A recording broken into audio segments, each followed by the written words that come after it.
Hello friends, കിച്ചണിലേക്ക് എല്ലാവർക്കും സ്വാഗതം. ഇന്ന് നമുക്ക് വളരെയധികം ടേസ്റ്റുള്ളതും ശരീരത്തിന് നല്ല പോഷകാംശ ഗുണം കിട്ടുന്നതുമായ വാഴക്കൂമ്പും പയറും കൂടി ചേർത്തുള്ള ഒരു തോരൻ ഉണ്ടാക്കാം. അതിനുവേണ്ടി ഞാൻ 2 വാഴക്കൂമ്പ് എടുത്തിട്ടുണ്ട്. അത് നന്നായിട്ട് നമുക്കൊന്ന് പൊളിച്ചെടുക്കാം. ഇനി നമുക്കത് നല്ലതുപോലെ കൊത്തി അരിഞ്ഞെടുക്കാം.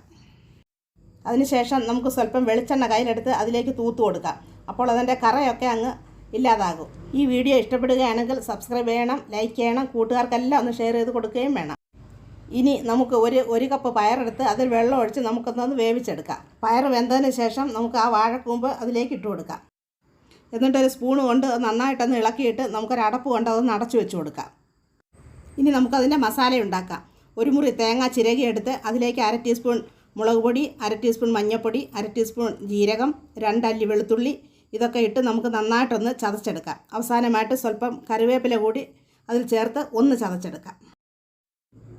ഇപ്പോൾ നമ്മുടെ വാഴക്കൂമ്പ് വെന്തിട്ടുണ്ട്. നമ്മൾ ഉണ്ടാക്കി വെച്ച ആ മസാല നമുക്ക് അതിലേക്ക് ചേർത്ത് ഒരു സ്പൂൺ കൊണ്ട് ഒന്ന് ഇളക്കി കൊടുക്കാം. അതിനുശേഷം നമുക്കൊരടപ്പ് കൊണ്ട് അത് ഒന്ന് അടച്ചു വെച്ച് 5 മിനിറ്റ് നേരം നമുക്കതൊന്ന് വേവിച്ചെടുക്കാം. ഇപ്പോൾ നമ്മുടെ പയർ ചേർത്ത വാഴക്കൂമ്പ് തോരൻ ഇവിടെ റെഡി ആയിട്ടുണ്ട്. എല്ലാവരും ഇതൊന്ന് ഉണ്ടാക്കി നോക്കണം. എളുപ്പത്തിൽ ഉണ്ടാക്കാൻ പറ്റുന്നതാണ്, നല്ല പോഷകാംശ ഗുണമുള്ളതുമാണ്. ഇനി നമുക്ക് നല്ലൊരു വീഡിയോയുമായി ഉടനെ കാണാം. വീഡിയോ കണ്ടതിന് താങ്ക് യു.